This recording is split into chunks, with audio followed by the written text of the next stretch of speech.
رسول اللہ صلی اللہ علیہ وآلہ وسلم نے فرمایا، جب کسی بستی یا بادیہ میں 3 افراد موجود ہوں اور اس میں نماز قائم نہ کی جاتی ہو تو ان پر شیطان مسلط ہو جاتا ہے، لہذا تم جماعت کو لازم پکڑو، کیونکہ بھیڑیا ریوڑ سے الگ ہونے والی بکری ہی کو کھاتا ہے۔ رسول اللہ صلی اللہ علیہ وآلہ وسلم نے فرمایا، اے لوگو، تم پر حج فرض کیا گیا ہے، بس تم حج کرو۔ تو ایک آدمی نے عرض کیا، اے اللہ کے رسول، کیا ہر سال حج فرض کیا گیا ہے؟ آپ صلی اللہ علیہ وآلہ وسلم خاموش رہے، یہاں تک کہ اس نے آپ صلی اللہ علیہ وسلم سے 3 مرتبہ عرض کیا۔ رسول اللہ صلی اللہ علیہ وسلم نے فرمایا، اگر میں کہتا ہاں تو ہر سال حج واجب ہو جاتا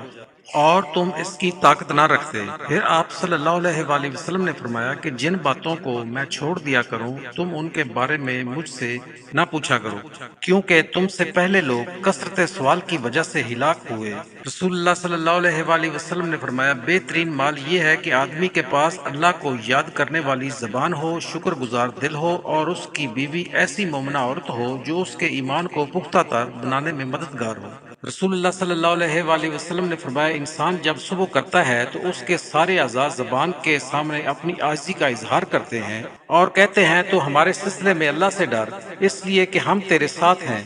اگر تو سیدھی رہی تو ہم سب سیدھے رہیں گے، اور اگر تو ٹیڑھی ہو گئی تو ہم سب بھی ٹیڑھے ہو جائیں گے۔ رسول اللہ صلی اللہ علیہ وآلہ وسلم نے فرمایا، تم اللہ تعالیٰ کی عبادت اس طرح کرو کہ گویا تم اس کو دیکھ رہے ہو،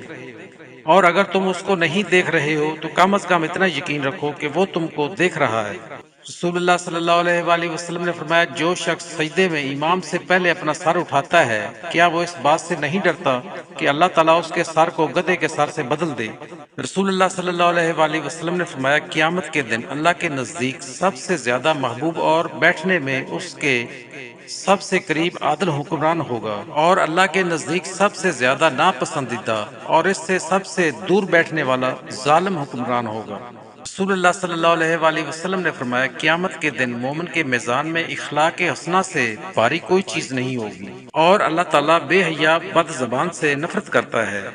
نبی کریم صلی اللہ علیہ وآلہ وسلم سے پوچھا گیا، کون سا عمل اللہ کے نزدیک زیادہ پسندیدہ ہے؟ فرمایا کہ جس پر ہمیشگی کی جائے، خواہ وہ تھوڑی ہی ہو، اور فرمایا نیک کام کرنے میں اتنی ہی تکلیف اٹھاؤ جتنی طاقت ہے، جو ہمیشہ نبھا سکے۔ رسول اللہ صلی اللہ علیہ وآلہ وسلم نے فرمایا، تم سب مل کر کھانا کھاؤ اور الگ الگ ہو کر مت کھاؤ، اس لیے کہ برکت سب کے ساتھ مل کر کھانے میں ہے۔ رسول اللہ صلی اللہ علیہ وآلہ وسلم نے فرمایا، باہم گالی گلوچ کرنے والے جو کچھ کہتے ہیں اس کا گناہ اس شخص پر ہوگا جس نے ابتدا کی ہوگی،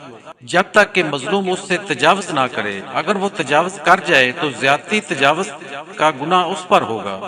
وَآقِمُوا الصَّلَاةَ وَآتُوا الزَّكَاةَ وَارْكَعُوا مَعَ الرَّاكِعِينَ، اور نماز قائم کرو اور زکوٰۃ ادا کرو اور رکوع کرنے والوں کے ساتھ رکوع کرو۔ رسول اللہ صلی اللہ علیہ وآلہ وسلم نے فرمایا، اس ذات کی قسم جس کے ہاتھ میں میری جان ہے، قیامت قائم نہیں ہوگی حتیٰ کہ آدمی قبر کے پاس سے گزرے گا تو وہ اس پر لوٹ پوٹ ہوگا، یعنی لیٹے گا اور کہے گا، کاش کہ اس قبر والے کی جگہ میں ہوتا، اور وہ یہ بات دین کی وجہ سے نہیں بلکہ فتنوں اور ازمائشوں کی وجہ سے کہے گا۔ رسول اللہ صلی اللہ علیہ وآلہ وسلم نے فرمایا، مجھے اجازت ملی ہے کہ میں عرش کے اٹھانے والے فرشتوں میں سے ایک فرشتے کا حال بیان کروں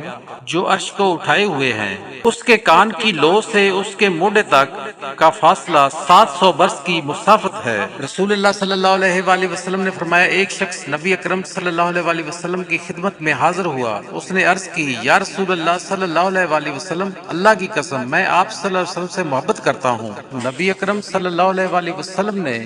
اس سے فرمایا کہ جو شخص مجھ سے